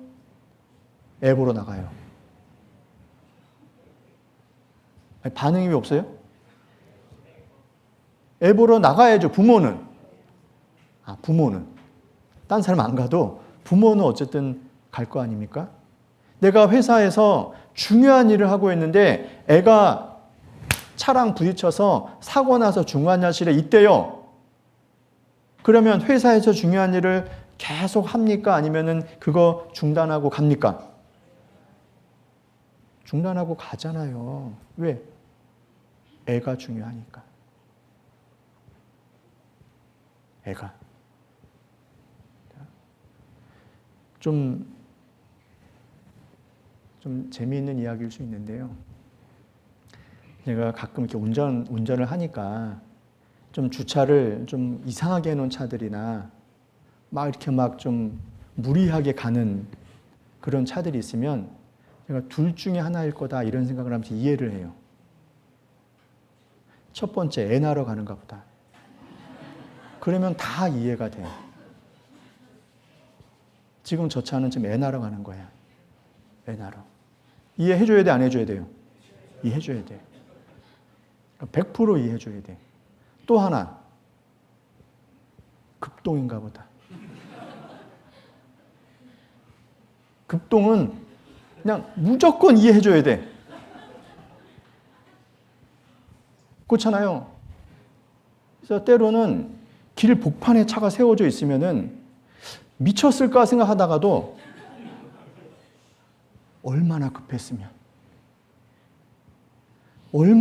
차를 저렇게 놔두고 어딘가로 사라진 거잖아요. 어디 풀 속으로 사라졌든지 어딘가로. 얼마나 급하면 그러겠냐 생각을 합니다.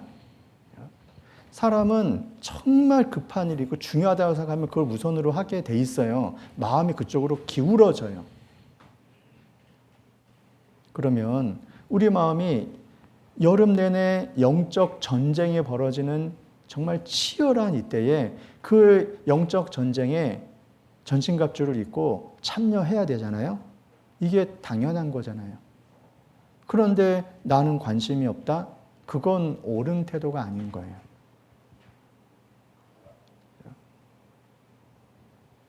우리는 놀이터에 살고 있는 것이 아니라 전쟁터에 살고 있어요. 이 세상은 놀이터가 아닙니다. 하나님을 모르는 사람은 세상 놀이터라고 그러고 어차피 인생 욜로 인생 한 번 사는 인생인데 재밌게 살자고 이야기를 합니다. 인생 즐기자고 enjoy your life에서 즐기자 그래요. 그래서 여름 되면 여기저기 쫓아다니면서 즐기잖아요. 나 자신을 위해서. 근데 우리는 하나님의 영광을 위해서 사는 사람이잖아요. 그러면 하나님의 영광을 위해서 살면 관심은 하나님께 가 있어야 되고 하나님이 역사하는 그 자리에 내가 참여하려고 해야 되는 거예요. 이 세상은 놀이터가 아니라 전쟁터예요. 그 영적 전쟁이 1년 중에 가장 치열하게 벌어지는 것이 휴양이에요. 그래서 마음들을 모으는 겁니다. 그 일을 위해서 기도하고 참여하고 어떻게 해서든지 전도하고 전도하는 분에서 내가 대신 봉사해주고 내가 좀 불편하더라도 다른 분이 좀 편하게 있을 수 있게 하고 희생이 필요한 거잖아요. 그런데 마음을 두면 관심을 두면 참여하면 우리의 신앙이 성장할 수 있는 거예요. 그런 거에 관심을 둬야 됩니다. 누가복음 2장 돌아가 봅니다.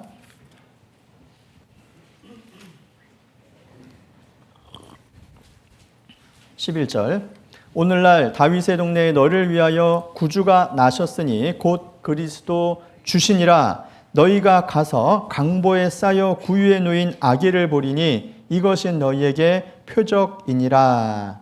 자, 여기 천사들이 강보에 쌓여 구유에 놓인 아기가 구주다 알려줬습니다. 그리고 하나님을 찬송하고 15절에 천사들이 떠나 하늘로 올라가니 천사들은 이제 떠났습니다. 그러면 목자들은 온 백성에게 미칠 큰 기쁨의 좋은 소식, 구주가 나셨다, 그리스도 주가 나셨다, 가서 강보에 싸서 구유에 누인 아기를 보면 된다 얘기를 해줬습니다. 그러면 이제 목자들은 선택을 해야 돼요. 어떤 선택이냐면 갈 것이냐 말 것이냐, 갈까 말까 선택을 하는 거예요. 구주, 메시아에 대해서 관심이 없으면 안 가겠죠. 동방 박사들은 별을 연구하면서 메시아가 탄생했다는 걸 알고 그 멀리 이동해서 왔어요. 선택을 한 겁니다. 찾아온 거예요. 헤롯이 있는 왕궁에 태어났을 거라고 생각을 하고 거기 가는데 거기가 아니었죠. 보세요. 동방 박사들을 통해서 인생을 하나님과 전혀 상관없이 살던 헤롯과 종교를 통해서 자기 이권을 챙기던 유대 종교가들에게도 하나님은 기회를 줬어요. 그런데 헤롯과 유대 종교가들은 관심이 없었잖아요. 미가서를 인용해서 예수님이 베들레헴에서 탄생합니다라는 이야기를 유대 종교가들을 통해서 헤롯은 들었지만 반응하지 않았어요. 찾아가지 않았다는 이야기입니다. 그런데 동방 박사들은 끝까지 베들레헴 가서 예수님을 만났고 밤에 자기 양떼를 지키던 목자들도 만난 거예요. 미룰 수도 있잖아요. 그런데 찾아간 겁니다. 왜냐하면 이건 빨리 해결해야 되는 문제이기 때문에 그런 거예요. 시간적으로 16절에 빨리 가서 돼 있잖아요. 의논하고 빨리 가자고 이야기를 한 겁니다. 우리는 예수님을 만나는 일만큼은 미룰 수 없는 일이다라는 교훈을 받아야 돼요. 너희는 여호와를 만날 만한 때에 찾으라. 가까이 계실 때에 그를 부르라. 이사야서 55장 6절 말씀입니다. 언제 가까이 계십니까? 언제가 만날 만한 때입니까?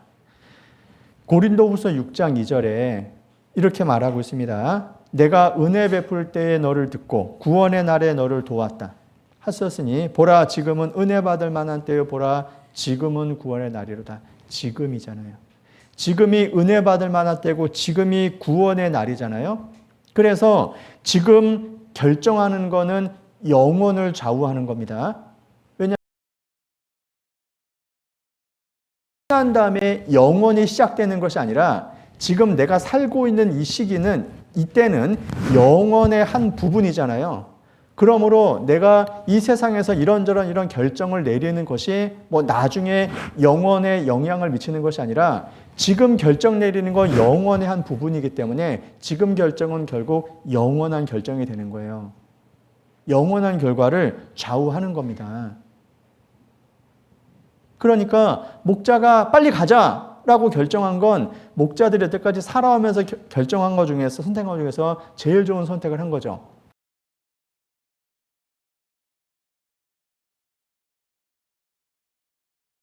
미래를 위해서 최고의 선택이 되는 거예요. 지금 내 선택은 영원한 영광하고 연결이 돼요. 아브라함이 본토 친척 아비집을 떠나 내가 내게 지시할 땅으로 가라 그랬을 때 예했거든요. 그 예한 순간이 아브라함이 인생에서 가장 좋은 선택을 한 때예요. 그런데 생각해 보세요. 본토 친척 아비집을 떠났는데 핑계거리가 될 수 있는 것이 본토 친척 아비집이잖아요. 그렇잖아요. 그게 핑계도 될 수 있는데 그거를 극복했잖아요. 독자의상을 바치라 그랬을 때 아내 핑계 될 수도 있잖아요. 상의해 볼게요. 그런데 핑계되지 않았잖아요. 성경에 아비나오미를 내보다 더 사랑하는 자 합당하지 않다 그랬죠. 자식을 나보다 더 사랑하는 자도 합당하지 않은 거라 그랬잖아요. 중요하지 않은 것이 아니라 핑계거리가 될 수는 없는 겁니다. 나를 따르라. 아유, 나 부친을 장사해야 되겠는데요. 그건 네가 안 해도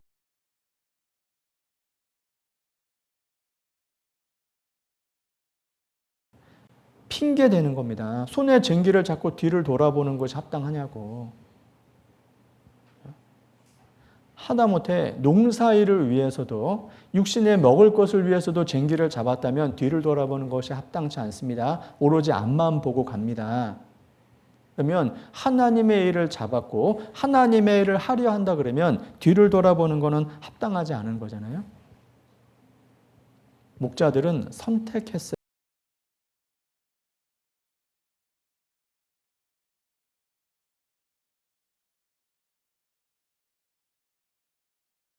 선택. 나오미를 룻이 따랐잖아요. 영원히 축복받는 선택이 된 겁니다. 오르반은 잠깐 따라가다가 결국은 자기 민족과 신에게로 돌아갔잖아요. 모압 신에게로. 그런데 룻은 계속 따라갔잖아요. 예수님의 제자들 모든 것을 버리고 따랐습니다. 그랬잖아요. 선택 잘한 거죠. 동방 박사들에게 거리는 문제가 되지 않았잖아요. 왜? 구주를 만나는 것보다 더 중요한 건 없으니까. 저기 그 서해안 고속도로가 개통이 됐을 때요. 제가 서울에서 직장 생활하고 있는데 그 누가 그러더라고요. 있으니까 목포에 세발낙지 먹으러 가자고. 내가 미쳤냐 그랬어요.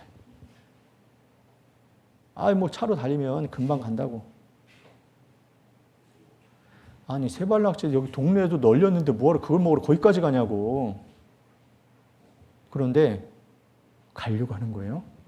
미식가는 역시 틀리구나. 미식가는 거리가 문제되지 않는 거예요. 와, 좋아하는 가수의 공연을 보려고 지방에서 버스 대절해서 서울 가더라니까요. 놀랬어. 현수막 붙어 있어. 붙어 2,000원. 아니 2,000원이 뭐야? 팬클럽의 이름 2,000원인가? 참 희한하다. 기왕이면 2만 원, 20만 원, 200만 원인데 무슨 2,000원이야? 내가 그랬어. 2,000원 아세요? 2,000원? 나중에 보니까 2,000원이더라고. 난 그 사람 일을 몰라가지고 그게 보니까 내가 돈만 밝히는 건 아닌데 어떻게 2,000원으로 보이는 거야. 그래서 야, 참 희한한 사람들도 있다. 2,000원이 뭐야? 그런데요, 그 지방에서 버스 여러 대 쫙 대절해가지고 그 가수 응원하려고 그냥 가는 거예요. 돈 들여서, 시간 들여서.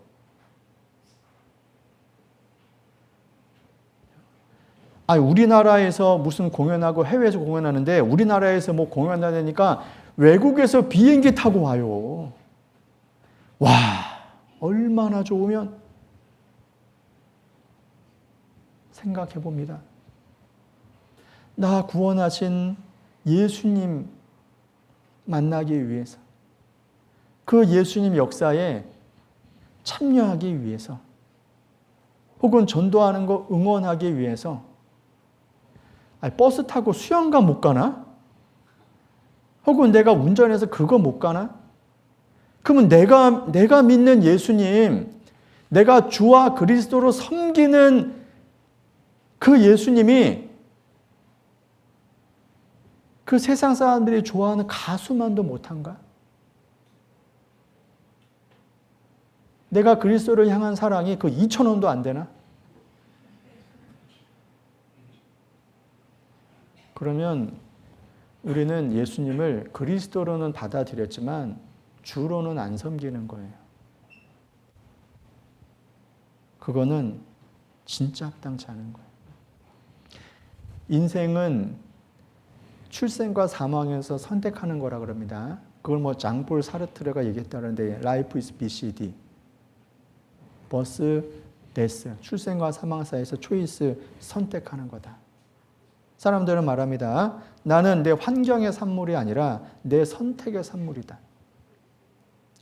탓하는 건 가장 어리석은 사람이고 무기력한 사람이 맨날 남 탓만 하는 거예요. 환경 탓만 하고.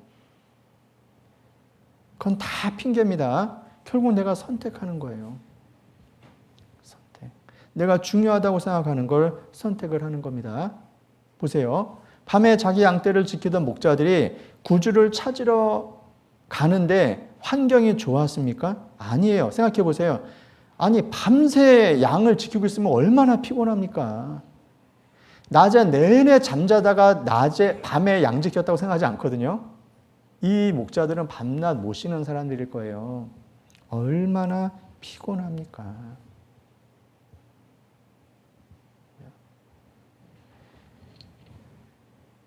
밤에는 움직이기가 쉽지 않은 겁니다. 피곤하기 때문에. 또 하나는 밤이잖아요. 밤에 양떼를 놔두고 간다? 이건 더 어려운 일이죠. 왜냐하면 방심하면 맹수가 잡아 먹잖아요. 맹수가 다 물어 죽이잖아요. 양은 저항할 힘이 없어요. 맹수는 주로 낮에 활동해요? 밤에 활동해요? 밤. 그러니까 잘 지켜야 되잖아요. 몽골에 가면 그 늑대들이 멀리서 쳐다보고 있잖아요. 잠깐 방심하면 죽는 겁니다. 그래서 밤에 양떼를 그냥 놔두는 건 있을 수가 없는 거예요.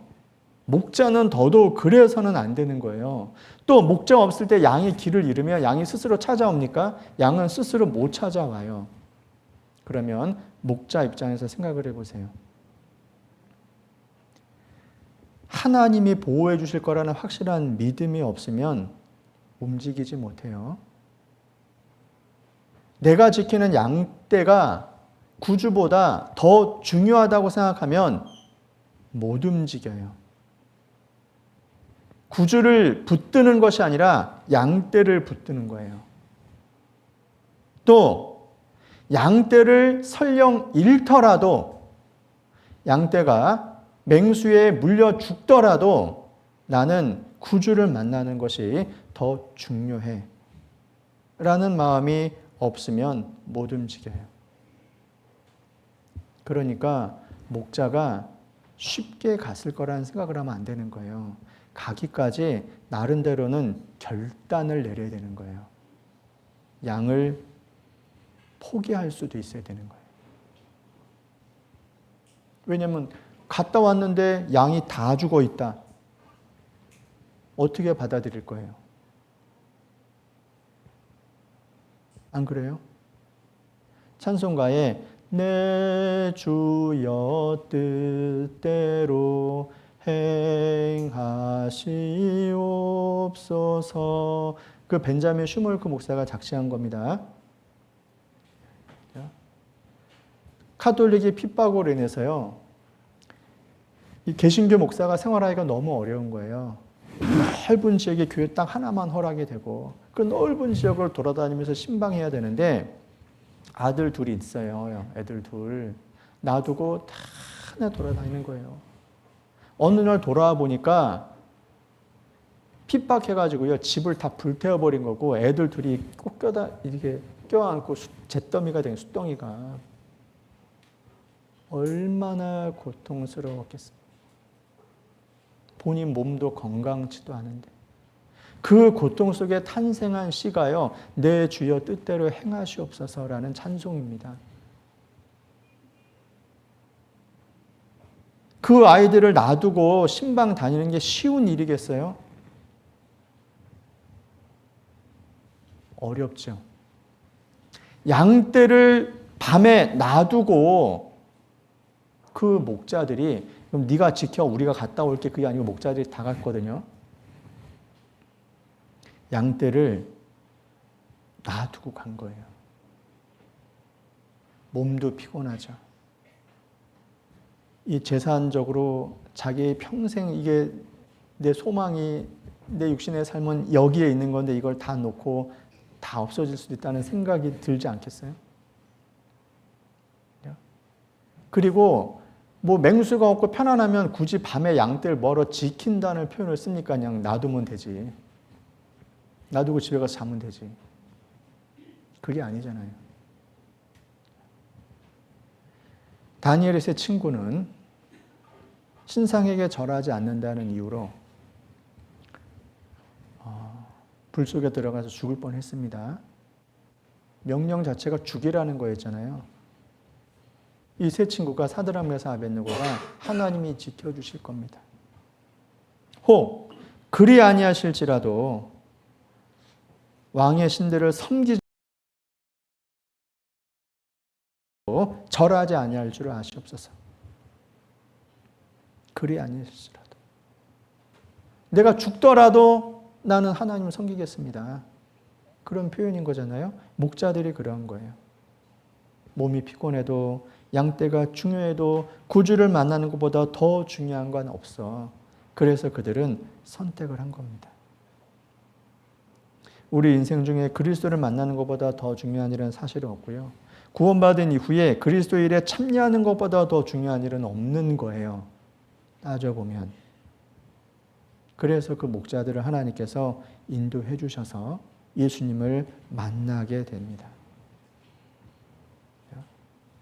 그리고 예수님 만나서 그 목자들하고 요셉과 마리아가 예수님을 사이에 두고 교제하잖아요. 이 교제의 정말 아름다운 모습이죠. 환경은 짐승우리니까 환경적으로는 참 열악하죠. 여기 5층 같은 데서 교제했다 그러면 좋잖아요. 그런데 짐승 우리에서 교제한 거예요. 여러분, 우리 시대에는 좀 그래도 소독도 하고 방역도 하고 좀 환경이 괜찮죠. 우리가 짐승 그런 우리가 2000년 전에 우리는 어땠을 것 같아요? 얼마나 냄새나고 더러웠겠냐고요. 그런데 그 안에서 예수님을 중심에 두고 목자들과 요셉과 마리아가 교제하고 있는 거예요. 이 정말 아름다운 모습이잖아요. 헤롯 왕궁에서 교제가 이루어진 게 아닙니다. 결단한 목자들이 정말 구주를 보기 위해서 모든 것을 다 포기하고서라도 온 그 마음을 갖고 온 목자들과 요셉과 마리아가 예수님을 두고 교제하는 거예요.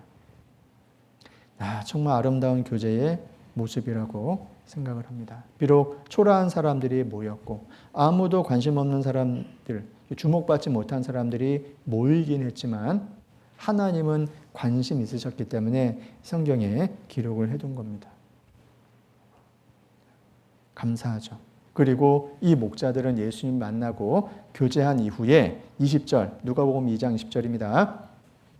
목자가 자기들에게 이르던 바와 같이 듣고 본 그 모든 것을 인하여 그 뒤에만 같이 있습니다. 하나님께 영광을 돌리고 찬송하며 돌아가니라. 하나님께 영광을 돌리고 찬송하며 돌아가니라. 예수님을 만나서 찬송할 이유가 생겼어요. 그들은 찬송하는 인생이 됐어요. 참 감사하죠. 밤에 양떼를 지키던 고단한 인생 가운데 예수님을 만났고 그 예수님을 만난 이후에 하나님을 찬송하는 인생이 됐어요. 보세요. 찬송하며 돌아갔지만 고달픈 인생이 갑자기 부자 귀족 인생이 된 건 아니죠. 돌아가면 하는 일이 뭐죠? 뭐해요? 똑같이 양치는 일을 평상시랑 똑같이 하는 거예요. 그렇잖아요. 직업이 바뀐 것도 아니고 삶이 바뀐 것도 아닙니다. 똑같은 일을 반복해서 해요. 그러나 중간에 예수님이 인생에 들어왔어요. 그리고 이전에는 찬송 없었다가 찬송하는 인생이 됐어요. 하나님께 영광을 돌리지 못한 인생에서 하나님께 영광을 돌리는 인생이 된 거예요. 이 목자들이 나중에 다른 사람들한테 얘기했을 겁니다. 내가 구주를 만났다. 외형적으로 삶이 변한 건 하나도 없지만 나는 이제 하나님을 찬양하게 됐어요. 구세주를 만났기 때문에. 똑같이 힘든 생활은 반복되지만 내가 확실하게 말할 수 있는 것은 내가 구주를 만났다라는 거예요. 그걸 사람들한테 증언할 수 있는 거예요. 요한복음 1장입니다. 요한복음 1장 40절 41절입니다.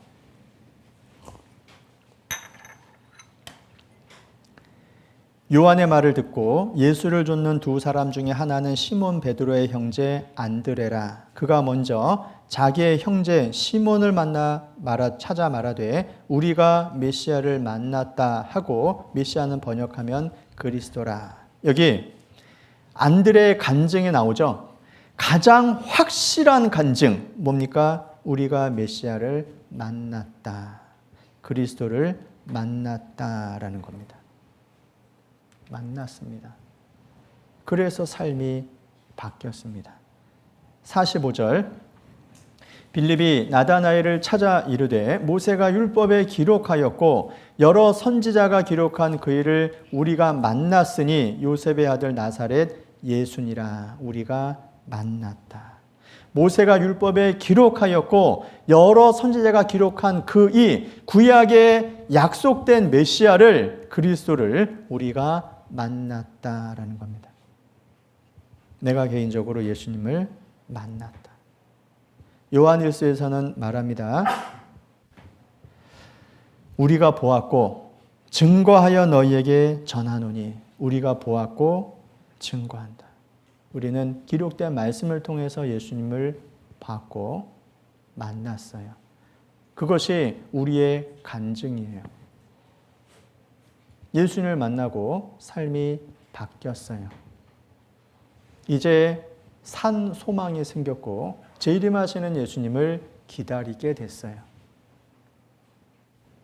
예수님 말씀에, 이 하나님의 말씀에 관심을 갖게 됐고 이 말씀에 반응하는 생명을 갖게 됐어요. 형제자매들의 간증이 이젠 귀하게 들리는 귀를 갖게 됐어요. 그런 마음을 갖게 됐어요. 일상에서 하나님의 은혜를 생각해 볼 수 있는 믿음을 갖게 됐어요. 하나님께 반응하는 생명을 얻은 겁니다. 영원한 생명을 얻은 거예요. 우리는 그리스도를 만났어요. 그러면 만난 사람답게 살아야 되지 않겠어요? 그렇잖아요. 영원한 생명을 가진 사람, 산 소망을 가진 사람답게 살아야 되잖아요. 비록 힘들지라도 내 속에 산 소망과 생명을 주신 하나님을 찬양하고 감사하면서 살아야 될 겁니다. 그래서 목자는 하나님을 찬송하는 인생이 된 거예요. 목자로 살면서 찬송하는 인생이 되는 거잖아요. 그렇죠? 뒤에 누가복음 2장의 시몬이라는 사람은 이스라엘의 위로를 기다리는 자였거든요. 네가 죽기 전에 메시아를 만날 거다. 성령으로 약속을 받았어요. 그러니까 그는 이제 얼마 남지 않은 기간 동안에 그리스도를 만나는 소망을 갖게 된 거고 그 그리스도를 예루살렘에서 만나게 되잖아요. 이스라엘의 위로를 기다리는 자였는데 그는 예수님을 만나면서 진정한 위로를 얻고 이제 주께서 종을 평안히 놓아주신다고 이제 편안히 죽을 수 있는 모습으로 바뀌어졌어요. 안 나는 예수님을 만나서 감사했다고 돼 있어요. 보세요. 목자들은 기쁨과 찬송이 생겼습니다. 예수님을 만나서. 시몬이라는 사람은 예수님을 만나서 위로를 얻고 평안을 얻었어요. 안나는 감사하게 됐어요. 예수님을 만난 사람은 이렇게 삶이 바뀌잖아요. 우리는 어떻습니까? 우리의 삶도 당연히 변하는 거예요. 그게 맞는 거고 그런 변화가 대체적으로 조금씩 점진적으로 되는데 우리가 성도들이 함께 모여서 수고하고 봉사하고 전도하는 이런 수양회 같은 때는 우리가 좀 더 성장하고 견고해질 수 있는 좋은 기회가 되실 겁니다. 아시겠죠? 기도하겠습니다.